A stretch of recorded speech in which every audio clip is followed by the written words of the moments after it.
stories of creation enumerated in the Upanishads. Svetaswara Upanishad, which comes in the Krishna Yajurveda, discusses Maya as Prakriti and God as Mayavi, the procreator. An important point of Vedanta brought here is the difference between Maya and Avidya. Maya is Ishwara's creative power. Avidya is creative power of Jiva. Jiva creates with avidya, and so it is not worthy of discussion. This objective world is purely a creation of Ishwara by Ishwara's power called Maya. We have no control over Maya. It is beyond Jivatva. What we create is called as idealistic, psychological, or mental creation. It is actually the mental reaction towards the objective creation.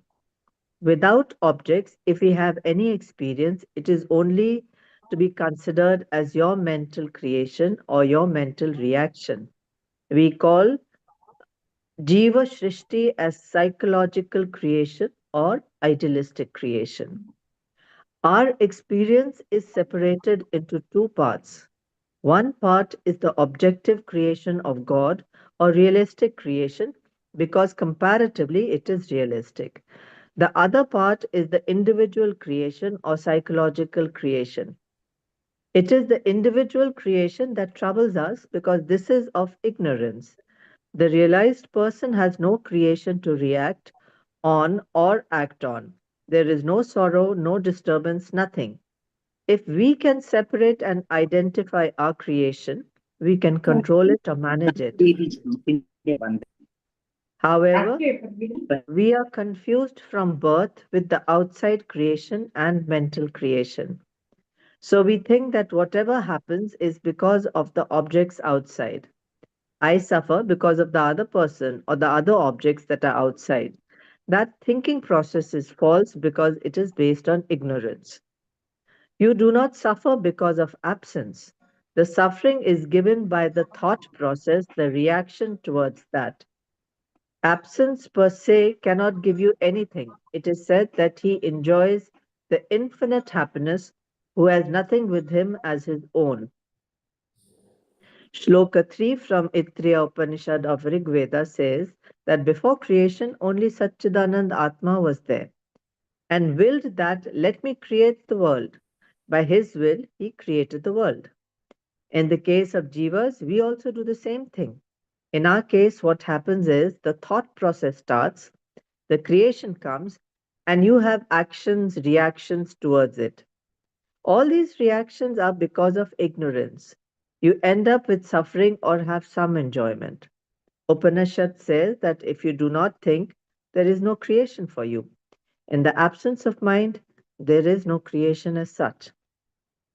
Shloka 4 from Taittiriya Upanishad of Krishna Yajurveda says that in sequence, Kham, Akasha, Vayu, Agni, Jalam, Urvi, Aushadhi, Anna, and Deha appeared. These are the creations of Ishwara with Maya. Thus, creation happens, and our bodies are also created out of these five elements. This we have already discussed, the Panchakarana method of creation. In Shloka 5, it is said that Ishwara thought about creating many forms, meditated upon that, and created many forms. His tapa, which is his will, is his sankalpa. Tapa is both penance or devotion and also fire. We can say that the heat manifested the world. When we sit for meditation, our body gets heated, and that is called tapa. Here, there is a combination of worldly and objective creation where the objects are there in him and he creates for himself. The material for creation is also from him. We also do the same. First, we think about something, some object, and then we act on that. After collecting the material, we create what we thought about. If you stop thinking, there is no creation. In Shloka 6, the Chanda Yoga Upanishad of Samveda says that before creation, only Brahman was there as existence. There was no object subject relationship. There was no Ishvara Shrishti and Jiva Shrishti. that Brahman also desired to become many forms, and his desire came and he created many forms. Here, the Upanishad resolves the contradiction of materialism and idealism. As Swamiji said in the fifth shloka, materialism we call as realistic creation, and idealistic we call as Jiva Shrishti. There is the famous discussion in world philosophy between materialistic thinking and idealistic thinking. We see only one pure existence was there as Sat. From that existence, he thought, he desired, he willed. When thought process was there, we call it as idealism because it is based on thought process. Existence as material or matter that is formed or material creation. Here both are connected as they are from the same source. At the beginning of creation, there was only pure existence, and there the separation of Jada and Chetanam was not there. Later, everything came out because of that. So, in the beginning, when we meditate, there is no separation as Chetanam and Jada both are the same as Atman. Shlok 7 from Mundaka Upanishad of Atharvana Vedam says that just as sparks of the fire, everything appeared or arose from that Brahman. Akshara all of a sudden. Chit Jada both came from there. The unconscious and conscious thing both appeared suddenly. So the unconscious things in the world are not really unconscious. That is the theory in Vedanta. Unmanifested, non appearing consciousness is there even in unconscious thing. In Vedanta, only Satchidanand Atman is real. That is what is called as consciousness and pure existence, and that is real.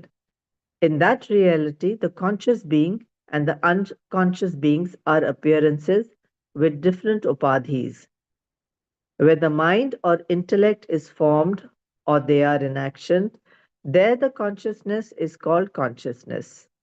Where the mind is not there, like in wood or stone, there the mind is not formed. There it is called unconscious being.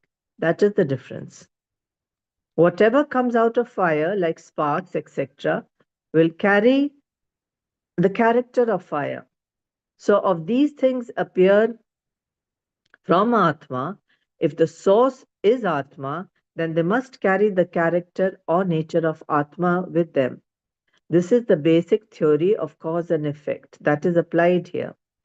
Here, Jiva is identical with Atma, and other objects are identical to Maya as the material cause. Maya is identical to Brahman as the creative power of Brahman. Jada Chetana are from the same source, and that is why they are called Jada and Chetana. Shloka 8 has a story from the Brihadaranyaka Upanishad, which comes from Shukla Yajurveda. It says, before creation, this world was avyakruta, meaning unmanifested form. After that, it was in manifested form. Expansion is there. So the unmanifested cause, karana, expanded in the form of manifestation. Virat, the universal gross body, has nama and rupa. These are the manifestations and are nothing but name and form. When we separate these, if we want to know what the potential cause of these names and forms are, we can see that is Brahman and that is unmanifested. So manifestation is equal to name and form. Unmanifestation has no name and form, and therefore it is called avyaktam and is identical with Brahman. It is not said anywhere that the happiness, suffering, or attachment is created by God. It is your creation. God cannot do anything about that. You try to remove the suffering or sorrow because you have created this. Swamiji concluded with this. Hari Om.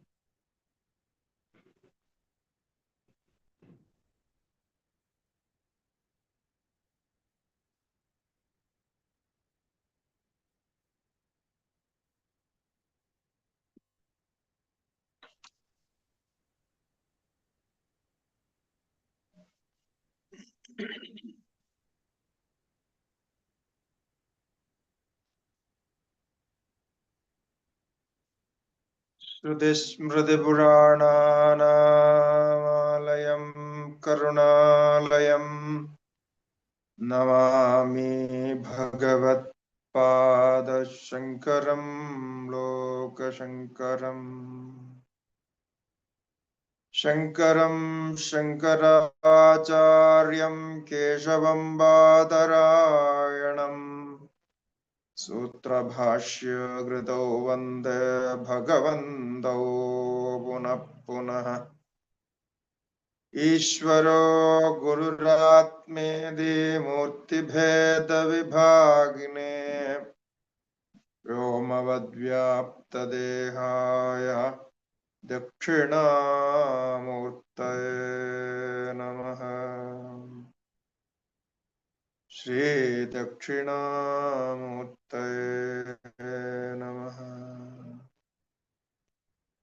नमस्ते Shankaranand श्रुतिपादाम्बुजन्मने सविलास महामोह ग्राहग्रासैककर्मणे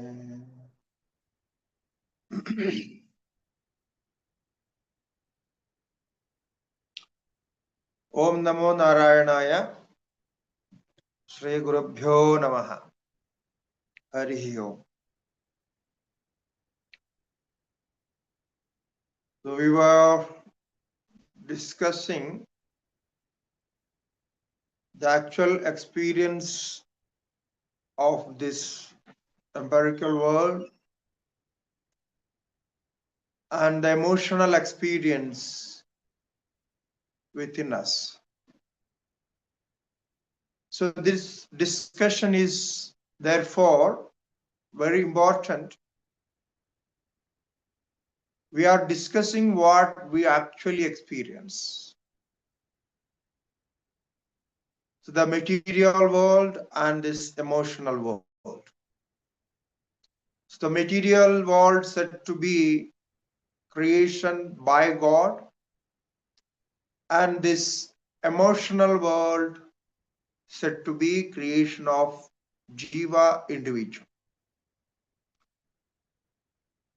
So the stories, various stories from Upanishads, which were about the creation, how it came out from the Brahman, from that Brahman of Sachidananda. Now different forms are there, different actions. So we have to find some method to connect all this. So the names and forms and actions, these are connected methodologically as the process of creation. In Vedanta, there is no actual creation. In reality, there is no creation at all. So that is the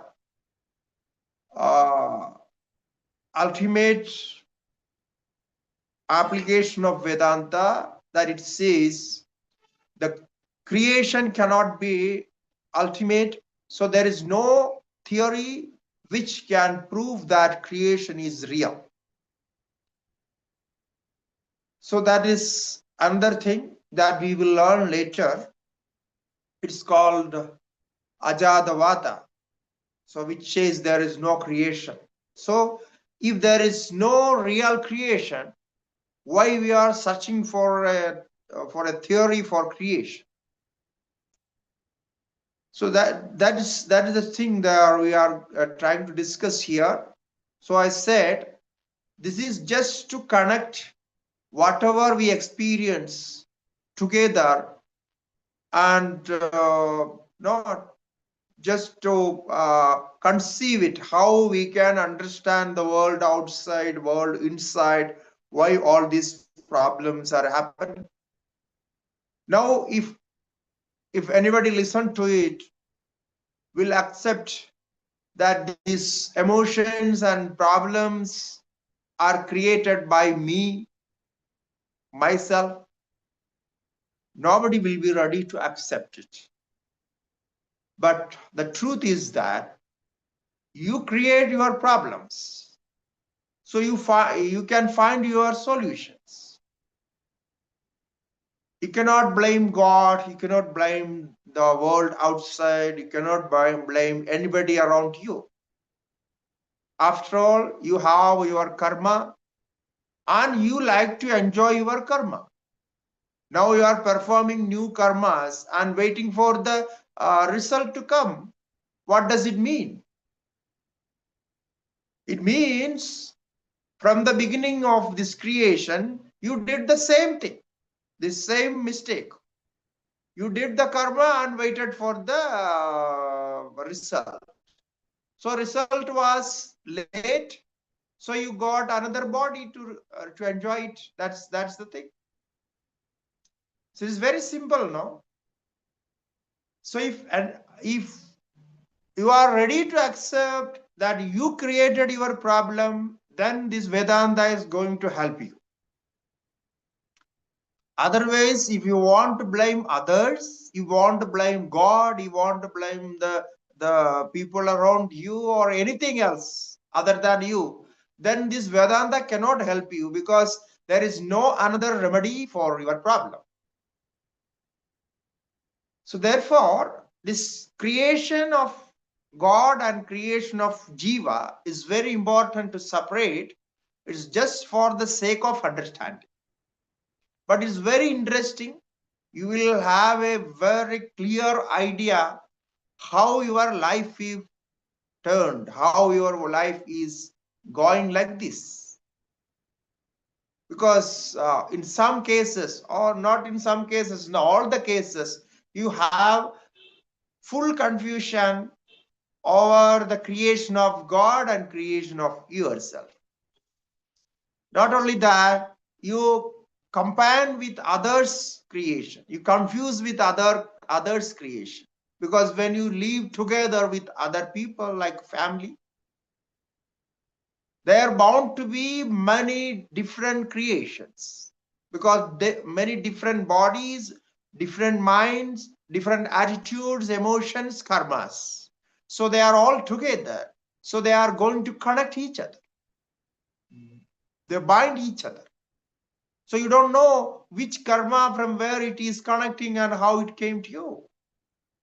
If you have a child, if you have, then you will think that this is because of the child, this is happening. No, child, it will also bring you good karmas, and that child will also bring you bad karma because your karma is connected with that. So it is very interesting to know those things. But we start with these two creations. Now over to God's creation, we can't blame God because God created everything for everybody. It's in a what you say, balanced way. So there is no problem with that. Only with our creation we have problem. So that is discussed here. Now what God did. Now we are discussing God's creation only. We are continuing with that. We are pursuing the same thing what we discussed earlier. Virat manurna rogavakhara pipilika vajasane. So the same story continues in Brihadaranyaka Upanishad. It's a big Upanishad, the largest Upanishad we have in our Upanishad category. If you want to read, you can read Brihadaranyaka Upanishad. Very good. So it says, Virat Manu, the God created Virat, the universal cosmic gross body, what we call as Virat. You already know from Tattva Bodha. So Virat, then Manu, from Manu, the law givers, the Anisan rishis, sages of law givers are called Manus. So we had many Manus. Now that Manu is also a rishi. The Virat Manu, Naraha, human beings, Gavaha, cattle, Kharaha, donkeys, Ashwaha, horses, Ajavayaha, goats, and Tatha, Pipilikavati, and other.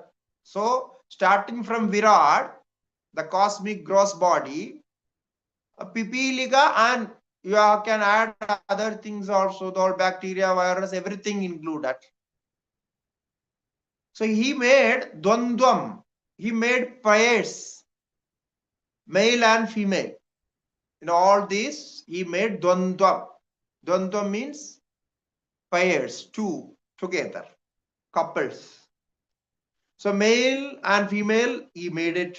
Then all that continued its creation, and then what we see outside, what we see now is created like this.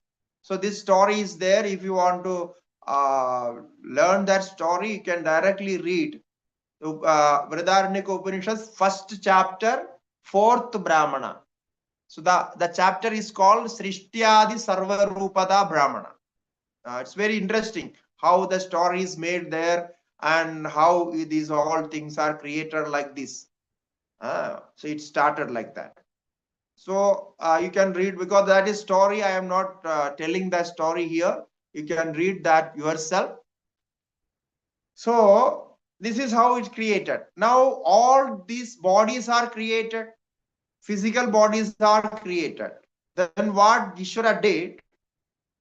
Kritva rupantaram jaivam dehe pravishad Ishwaraha iditta shrudaya prahur jivatvam pranadharanat. So after creating all these bodies, physical forms, Ishwara, the Supreme Creator, he entered into these bodies. Pravishad Ishwaraha. So here we become Andaryami. The Ishwara entered into you. Why he entered? Because after creating all this, he thought, if I am not there, how these bodies are going to work? They cannot live without me. They cannot have a life without me. So let me enter into this and know what is happening there and everything. So he entered into this. Is a story. Automatically it happens. Like if you keep a vessel outside sunlight and pour some water on that vessel, and after that what happens? Then you can see the reflection of sun there. So you kept a vessel, then pour some water, and then you can see the sun reflected there. Similarly, the bodies are created, and then the subtle body, which we call as Antakaranam, the mind and intellect and all other things, the Antakaranam entered into that body. And when Antakaranam entered, the reflection of consciousness entered. So this is the pravesha. This is how the consciousness enter into the bodies. So kritva rupantaram jaivam, Dehe pravishat Ishwara. Now you see there is one word, it says, he changed his form, Rupantaram. He could not enter with his original form. He changed his form. Rupantara means changing his own form. Now, why he changed it? That is interesting. That is, now you see how Vidyaranya Muniji brings all these Shrutis, the Vedas, Upanishads, and then connecting those stories, taking the essence of those stories, and again making it as more clear and understandable. Now the creator himself entered into this body, that is right, but he could not enter with his own form. He changed it. That is the mistake he did, and that is the tragedy happened to us, because he could enter with his own form, then everything was solved, then there was no problem, no sorrow, nothing. But he changed himself. No? So that is the mistake he did. Now, so why he changed it? The reason is, now, as I said, in your vessel is your body, physical body. In your vessel, the water as Sukshma Sharira, subtle body is there. But unfortunately, this subtle body, what we call as Antakarana, inner instrument, it has all Raja and Tama, all the gunas, the karmas, bad karmas, the previous karmas. So all these unwanted things are accumulated there in your mind. It is not pure. It's not pure sattvic. You imagine it. Now, how can Ishwara, how can God enter or enter with his own form to this place where everything is dirty, or it is not a good place for his form to appear? So therefore he changed it. So that is the change. Now you see the difference. Ishwara, the God, the creator God, has the purest form of Sattva Guna that we learn later, because Maya has all the three gunas. As you know from Tattva Bodha, Atma Bodha, we already have studied in the second chapter, first chapter, everywhere. So the Sattva, Raja and Tama, three gunas are there. Out of these three gunas, Ishwara Ishwara is connected with Sattva Guna, the purest form of Sattva Guna.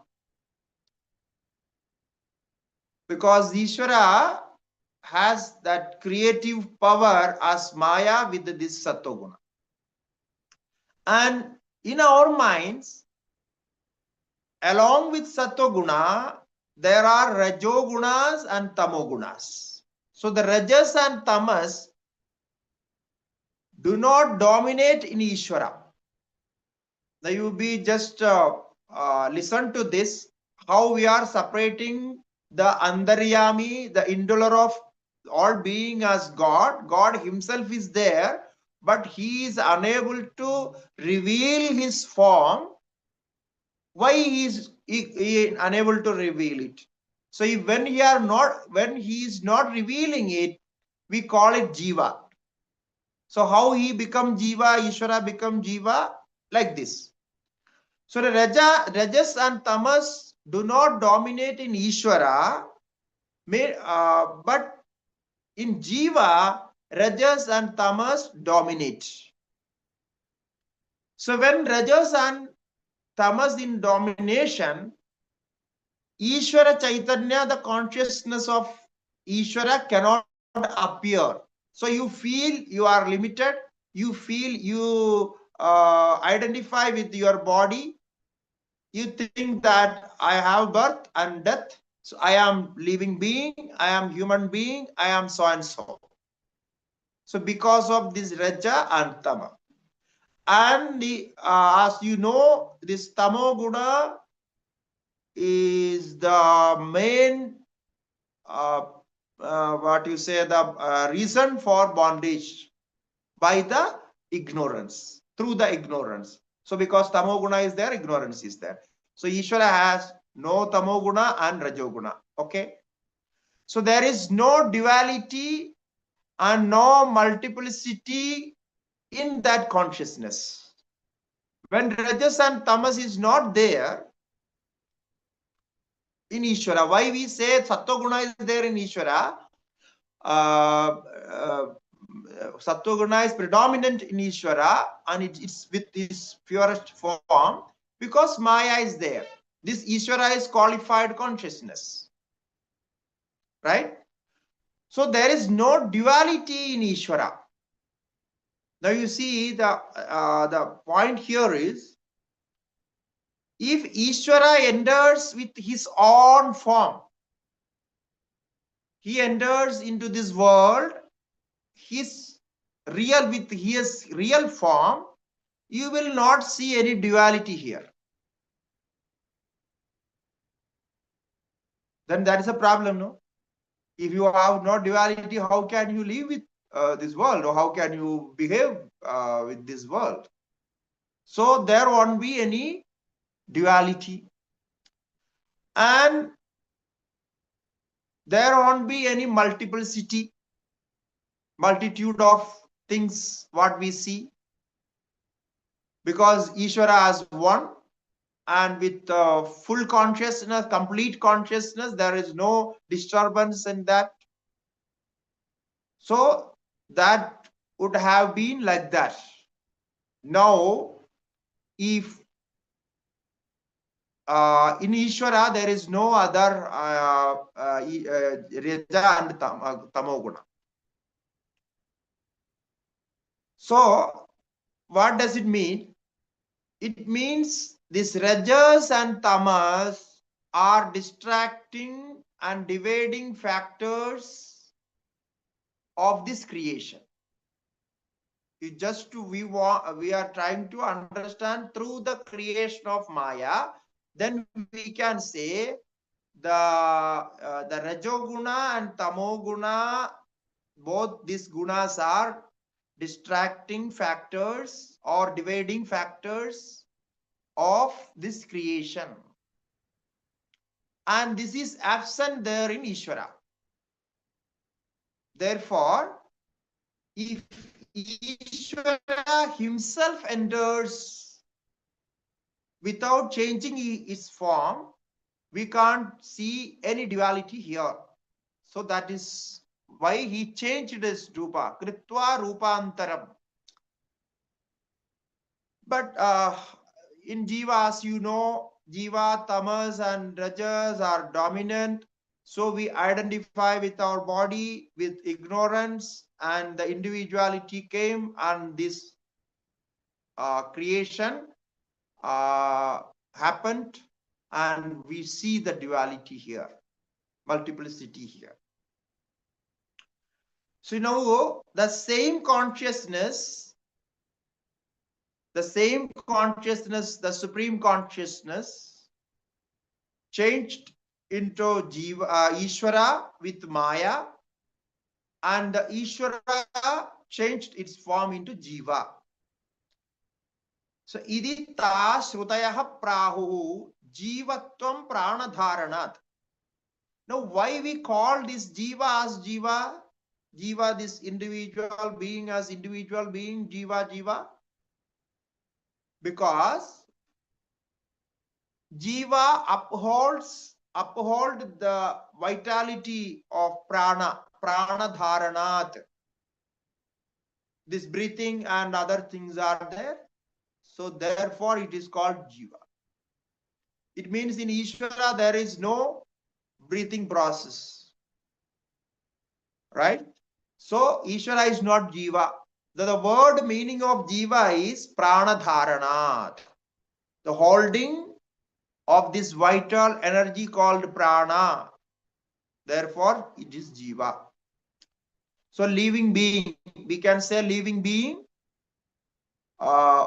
is called Jiva. Now, the next sloka gives the direct definition of Jiva. Now, how Jiva becomes Jiva, this is defined here. Chaitanyam yadadishthanam linga dehascha punaha chichaya linga dehastha tatsangho jiva uchyate.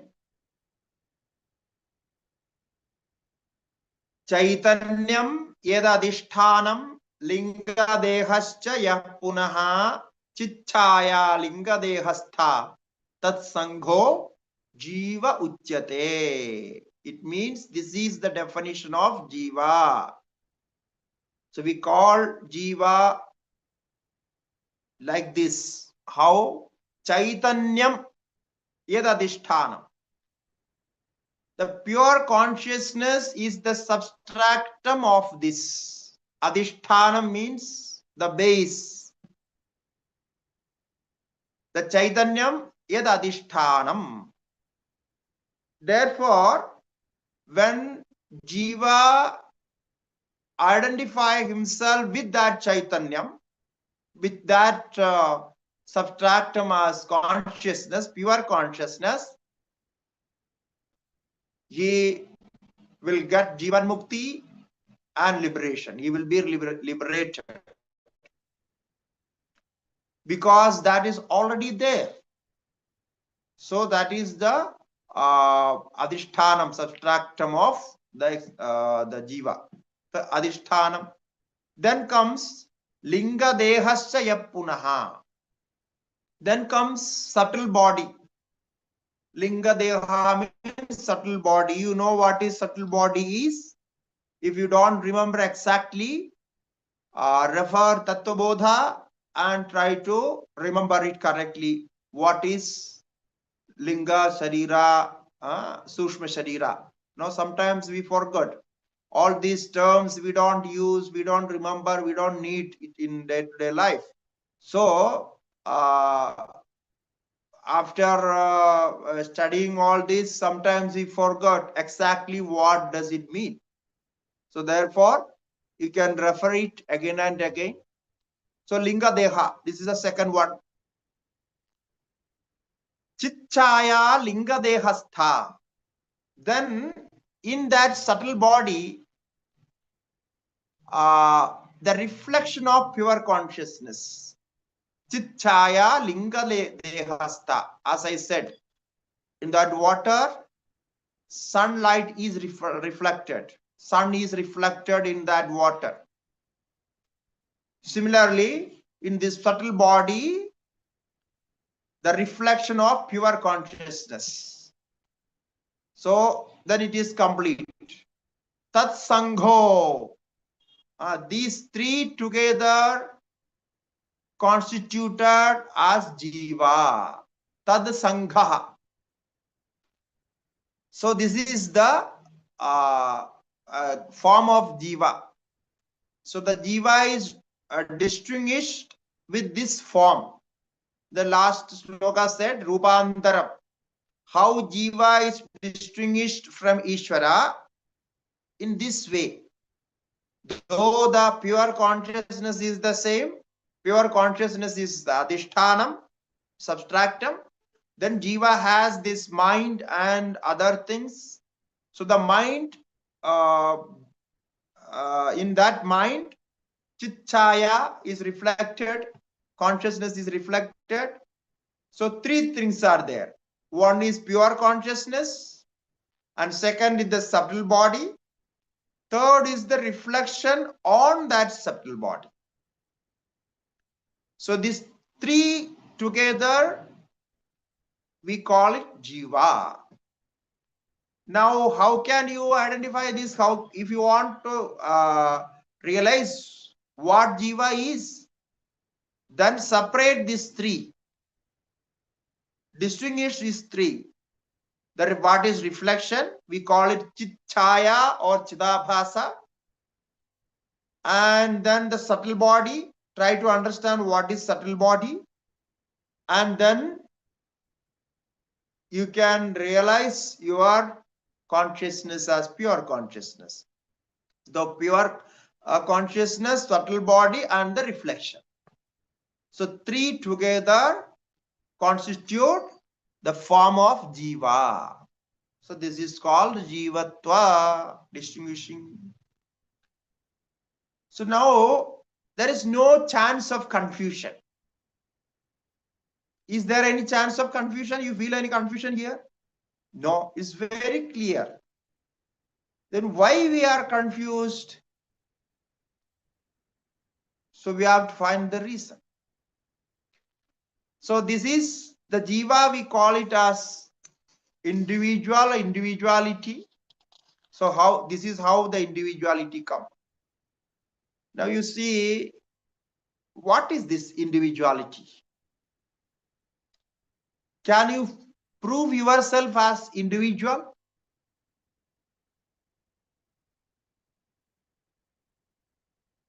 Huh? I don't think we can prove ourselves as individual. There is no individuality as such. Why I say this? Because already you have seen what the so-called individuality is made of three parts. Three together constitutes the individuality. Now where there are three things, how can you say that is individual? It's together, no, together with many things. The individual means it should be separated and single. Now here we have consciousness, subtle body as linga shariram, and the reflection on that. At least three are there. So then it cannot be called individual. Now you see, can you call pure consciousness, the Chaitanyam, as individual? No. Why? You are correct. Why you cannot call? Because you know that Chaitanyam, pure consciousness, is all pervading. It's everywhere. How can we call it as individual? No, it cannot be called as individual. Then comes subtle body. The subtle body, because subtle body has all these karmas and things like that. And what is this subtle body? Subtle body is constituted by 17 tattvas. You know this. 17 tattva.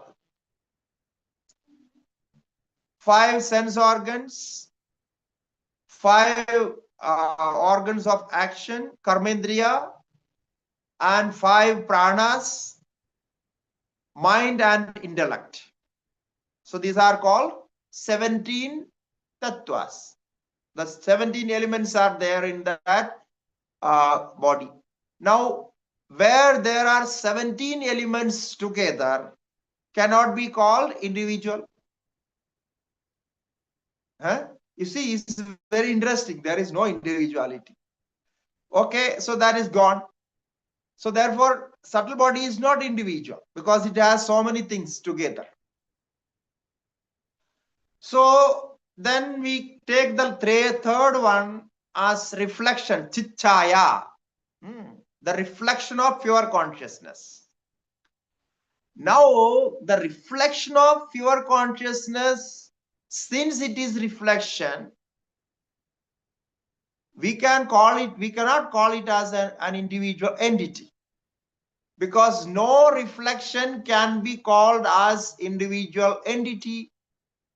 It cannot be an entity. Can we call our reflection as entity? Can we call any reflection as entity? Cannot be called.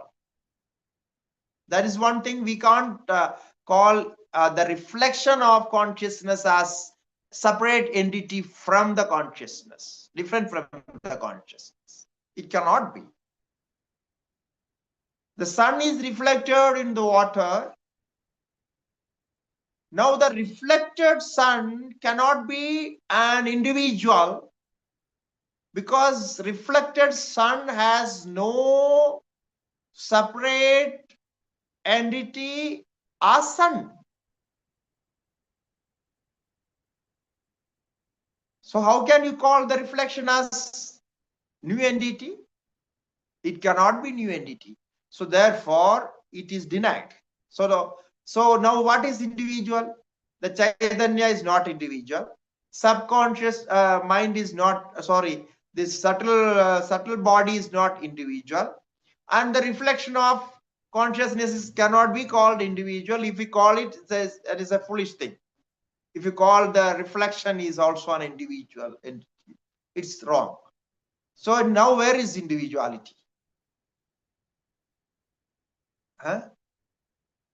So you see, the individuality is a mix-up of different elements, totally a complex constitution of different elements.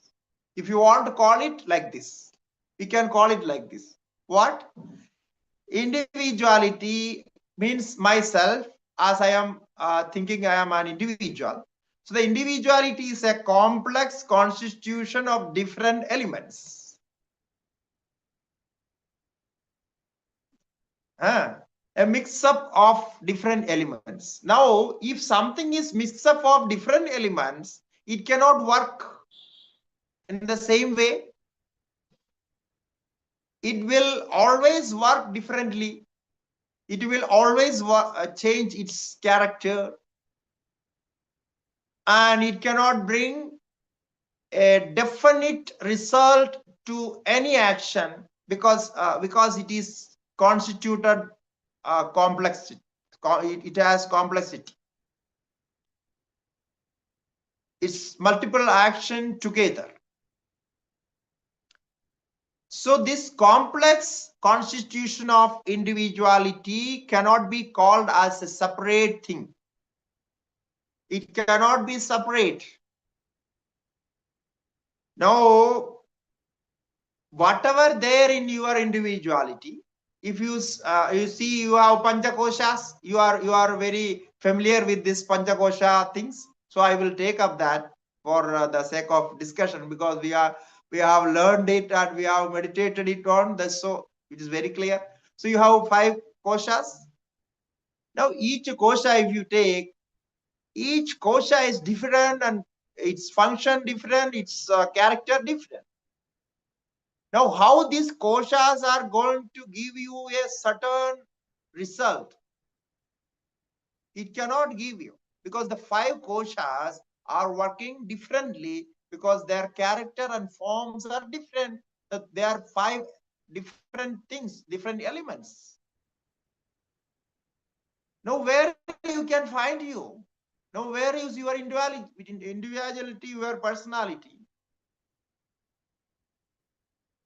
So you are gone. You cannot prove your existence according to Vedanta system. That is the trick of Vedanta, or the beauty of Vedanta, the magic of Vedanta. If you do this meditation and separate your what is this constitution, is this complex constitution, so then you don't find anything in you other than consciousness. And this for this process, you don't need no, very sharp intelligence and very sharp no, mind and all those. You need normal understanding. If you have normal understanding, you can do it. Because it has no confusion. No, it's very clear. You take each part and try to understand what it is, then that's that. But what the problem is, as I said, no, this Raja and Tamas, the two gunas. Now, in this subtle body, we have some elements like intelligence, the intellect is there, and then the mind. So mind, intellect, all these things, they are the limiting factors. They are limiting the consciousness. Now the consciousness, the adhishthanam, chaitanya with adhishthanam, that is all pervading, that you know, it cannot be limited. But this intellect and mind, all these antakarana together, is limiting that consciousness, because in intellect and mind, all these functions, it has rajas and tamas. Therefore, the cosmic consciousness passes through the limited intellect. Now, the cosmic consciousness is passing through the limited intellect called antakarana, the inner instrument. Therefore, it looks limited. Therefore, you experience as individual.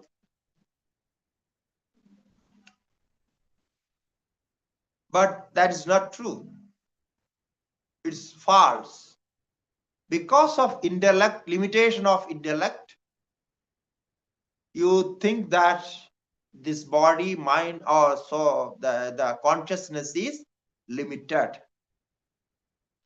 Then when you, after doing sadhana, after practicing sadhana, when we improve our sattvika quality, sattva guna, we purify sattva guna, separate sattva guna, and give more emphasis and concentration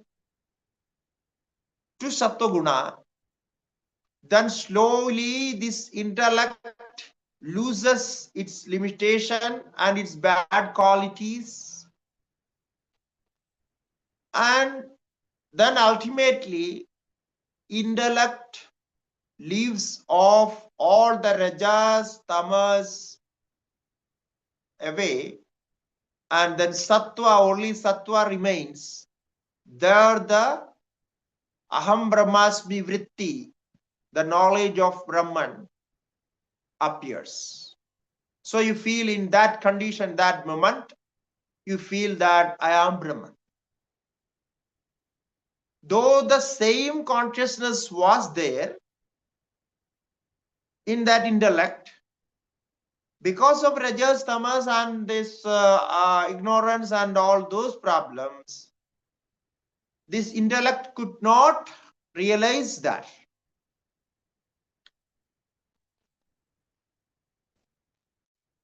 Because the sattva guna was there, it was suppressed by rajas and tamas. So rajas and tamas were dominating. The action of their actions were there. So you feel all these problems. Why you feel sorrow? Because of rajas. Why you feel ignorant? Because of tamas. So this is how it happens. Now the theory is that consciousness, chit chaitanyam adhishthanam, that is one and the same. That is the same consciousness is there in Ishwara, same consciousness there in you, there same consciousness there everywhere. But that consciousness passes through the intellect, your intellect. So if you in your intellect, in your mind, if some good qualities are there, then that qualities are reflected. If bad qualities are there, those are deflected. Now the problem is within you, no? The consciousness is the same. So the intellect makes all this limitation. This is the fact. This is the actual realization process. I just discussed it with some more techniques. It's like a scientific formula. This is the formula how you are going to do it. You have a perfect formula. If you want to research on this formula, you can research and you will get the result with this. So therefore there is no shortcut. Shortcuts means you cannot just directly enter into the sattva guna and have this knowledge realized unless you remove all these rajas, tamas, the bad qualities with the good practices, gradually changing one after another. Unless you do that, you are not going to realize that consciousness is already there. Only you have to change that limitation, the rupantaranam. So that is how it's going to happen. So now this is the definition given here. Then is going to discuss a little more about Ishwara's creation and Maya. Now, what is the connection between Maya and Avidya? How Avidya and Maya together makes this samsara, this creation. So that is going to discuss the next couple of slokas.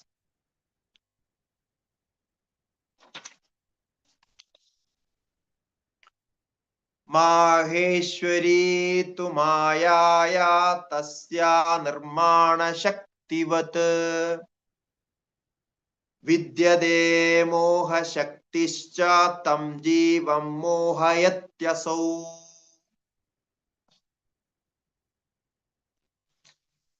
So Maheshwari tu maya ya tasyaha nirmana shaktivat. You know this maya. Mayam tu prakritim vidyat mayinam tu maheshwaram. So that Shvetashvatara Upanishad said in last class we discussed this. So that Maheshwari Maya, it's called Maheshwari Maya, the Maya of great grand Ishwara, Maheshwara. So the great grand Ishwara Maheshwara has one power, creative power of action. So that is called Maya, Nirmana Shakti, the potentiality of creation. Nirmana Shakti, that is his power.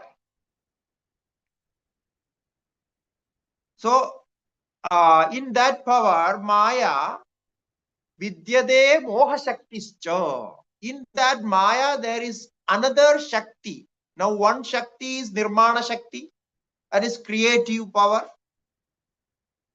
That creative power is with Ishwara. And another power is there in that Maya, that is the power of delusion, Moha Shakti. Power of delusion, Moha Shaktischa. So two powers are there. Then what Ishwara did, no? He was not kind enough. What he did, he kept the Nirmana Shakti with him, the power of creation with him, and he gave us the power of delusion. So we got the Avidya. And Ishwara has the power of knowledge. Thus, this is only the, you see, is a very simple, the two difference. So he liked to keep with him that power of creation, and he said, okay, anyway you are going to live in this world, so you keep this power as delusion, then you can live with that. Because if delusion is not there, ignorance is not there, you cannot live in this world. So you need this. So therefore he gave it like this. Ah. So avidya becomes the medium of jiva, confounding medium of jiva, while maya is cosmically reflecting universal consciousness as the creative power of Ishwara. It's cosmically reflecting. That is the difference. The difference is this: delusion is not cosmic. Delusion is in your mind. So each person has different avidyas. Each person has different delusions, different confusions, different doubts. But in the case of Maya, Ishwara's Shakti, that is cosmically one. So the cosmically reflecting universal consciousness, that is Maya. Therefore, there is no chance of confusion, delusion. So now you see, you got this Shakti, this power of delusion. So you create, every day you create new things, new problems, and then you solve that, and sometimes you enjoy those problems or whatever, and sometimes you are caught up with that, and this all interesting things happens. So if you don't have this ignorance and avidya maya, you cannot do job, you cannot study, you cannot go to clubs, you cannot do party, you cannot celebrate your birthday, nothing happening, nothing doing. You cannot do this because all these you are enjoying it. Therefore, in normal life, material life, no, or in villages, and people used to say, you don't study Vedanta, you don't study Bhagavad Gita and all these textbooks. Then if you study those, you cannot enjoy life. That is what people say. Even today, people say this. If you go to study all this Vedanta, you cannot enjoy the life. Why? Because when you study Vedanta, your ignorance goes away little by little, delusions goes away, and then you cannot enjoy. You don't enjoy any party, you don't go to marriages, you don't go to these things. So you cannot go to a cinema hall and see films. So now what is the enjoyment? So you lose your life. Therefore, they say you don't study all this. It's very dangerous. If you study this, you are gone. And who are studied in their young age, they could not continue their life in this material life. We all did that. I studied Taittiriya Upanishads when I was just 12 years old. No. So, because from there it changed. Because I saw a guru there, a shishya asking some question and some answer. I could not understand all those things, but I loved the story, and I thought one day I should be like this. So and no, study all this and speaking like that shishya and guru. So something like that. Some imagination came to my mind, and then from there I started reading Upanishad and all these textbooks. After my school studies, homework and things, I used to sit for 1.5 hours and read. Then my mother used to come to room and switch off the light, go to sleep, and tomorrow what we don't know happen. So it happened for many days. Then she also understood this boy got some problem and he is going to change his life because he is reading all those things. So it happens. But no, in those days, nobody, stopped it. And no, they were not encouraging it, but not stopping also. So you want to read, you read, that's all. But it changes because The idea goes inside, new pictures, new things goes inside and changes. Therefore, if you want to really enjoy the material life, you please don't read Vedantas and stop study here and leave this group and lead your life happily, because otherwise it will that is what the Shastra says. It will change your life and you cannot enjoy that. And many who studied for a long time, they say this their life it happened. They are not enjoying other things outside. They don't want friends. They don't want to go to outside and do all these things outside. Even shopping, they don't want to go for shopping. Now people say, no, we have everything now. Why we should go for shopping and all those? That's also there. So this is why, because this delusion is the power of creation. So that is the ajnana, the ignorance is the power of creation. If that ignorance goes away, then you cannot live the what we call the so-called normal life, the so-called normal life in our this empirical world. So that is why Ishwara gave you this power, and he kept his nirmana shakti at Maya to create new things, to create this world. Okay, so we stop here with this sloka. Shri Gurubhyo Namaha Harihi Om.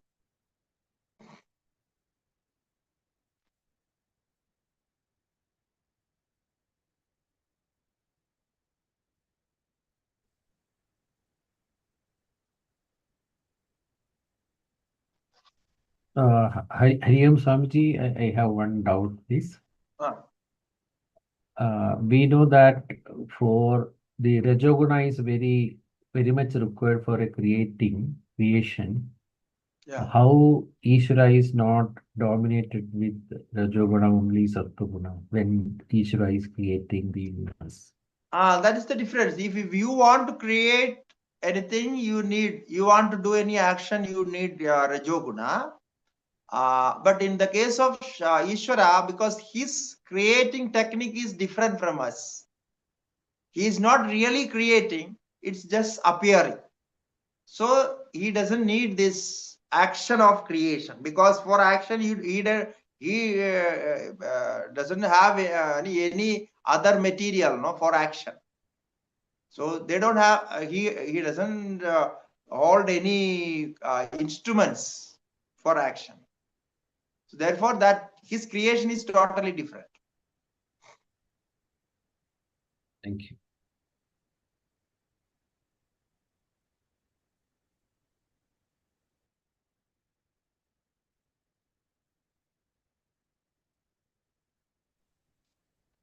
Pranam Swamiji. Yes. I wanted to ask about karmas. When the karmas are intertwined between, for example, two people who live together, husband, wife, or Yeah. does a good karma balance out like somebody else's bad karma in that family, or Yes. even if you do like if somebody in that family, like a wife, is doing a lot of good karma, and the husband on the other side equally a lot of bad karma, so both parallel to each other going forward, what happens there? Yeah. Both go together, and then it balances in the sense, as you said, if there are some bad karmas and if you have good karma, more good karmas, then there will be a good balance. So the good karmas will overpower the bad karmas, and like that it goes. Normally it happens in all family wherever we are together. So these are there, because good karmas and bad karmas always there. So it's one after another. So if you are seeing something like that, some bad karmas or something happening, so you can increase your good karmas, good thought, positive thoughts, then that will balance the bad karma. So this is how it goes. And it's bound to happen. There is no other option. So you have to be like this. No other way to make it. Therefore, in our system, what our system and the marriage system and all other things in Hindu religion, they see all this. If they want, both want to marry, how their karma goes, what is their previous things, and all this they see. Uh, because just to balance that, they try to understand it and then go for the marriage. So it happens. It's like incidentally it may change. Sometimes it changes itself, but it's always there. Therefore, actually, unnecessarily we are having more problems because of not understanding this situation. So not understanding his situation is also a cause of uh, unwanted problems. So if we understand this is how it works, then with that we can solve it. Little bit we can solve it and balance it. Yeah. We Yes. call it as a common prarabdha. We call it as a samuha, no, samashti prarabdha. So if it's 2, 3, 4, 5 together, so they have a common prarabdha together and they experience those together. So that is unavoidable. No, so when you are there with many, so it's unavoidable. You have to consider those things. Yes, Swamiji. So can we say that the power of sattva guna is usually is more powerful than the rajas and tamas? If for example sattva guna is more predominant in a person and the other person has more raja and tamo guna, who's gonna pull it? The other one, sattva guna, is gonna be more predominant. Yeah. So that is that, because each guna, when it is in that position, it is become predominant, that will have more power. And when you compare with this, that if you compare with actions, as just now Arun Babu asked, about the action. So when you see in that point of view, because Rajoguna can act more. Yes. Rajoguna itself is action. And if Sattoguna is predominant, Sattoguna is okay, it is also there, but Sattoguna is not as an action. It doesn't appear as an action or aggressive action. It has some action, but it's not aggressive. The aggressive action will come only from Rajoguna. So therefore, when you compare in that normal sense, Rajoguna is more powerful because it has aggressive action, and the action is there in front of you. And Satoguna is it's not acting like that. But ultimately, what happens? After the action, the reaction is also there, and uh, after that, the Rajoguna will suffer. Sattoguna will not suffer. That is the difference.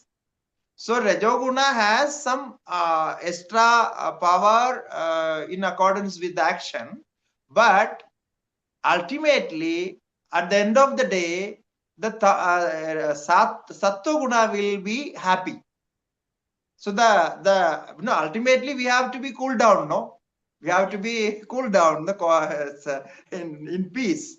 So that Sattoguna will bring. Therefore, we can say the victory, the ultimate victory is for Sattoguna only, not for Rajoguna and Tamoguna. Yeah. Right. Thank you. Swamiji, Namaskaram. Yes, welcome. In this Tattva Guna and Rajoguna and all, do the planetary positions influence anything? Yeah, of course. This because this is everything in there in creation. No, it's within creation. So the planetary effects and your Kundali effect and all these are all connected with the karmas. So can Ishwara change that? The No, planetary effects oh does please, no, no. you never think like that. Ishwara will not change anything. Okay. Only you can change. If you pray, the change will happen within you. But when we pray, we are saying Ishwara will change. So I am praying, correct? Yeah, Ishwara will change. That is our prayer. But he will he will not change from his side. Your mind will change, and your mind will get some sattva guna, and then like that. Because Ishwara cannot directly change anything. Okay. Okay. Mm. Thank you, So Swami. you pray that the effect of the prayer will come, because the prayer itself is making the effect. Prayer is a karma, and that karma will make the effect. Okay. Thank you, Swami. Okay.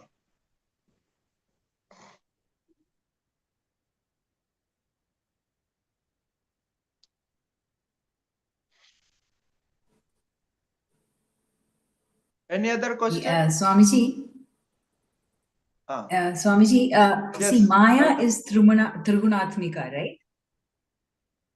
Right. So when you say in Ishwara, his Maya has Sattva Guna as predominant, but it has traces of Rajas and Tamas? Or not at all? Yeah, that we have to, it is taken for granted, but as Maya, but whatever we take, the action of which guna, that is accordingly only we can say. Three gunas are always there, but they are not acting on Ishvara. That's the idea there. Okay, got it. Thank you, Swamiji.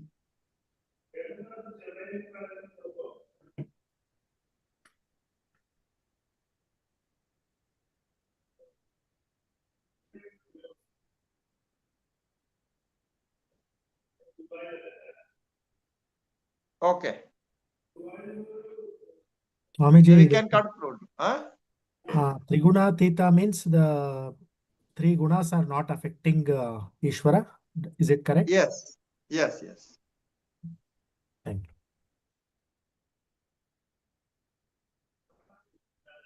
Shri Gurubhyo Namaha Harihi Hari. Om. Om Namo Narayana.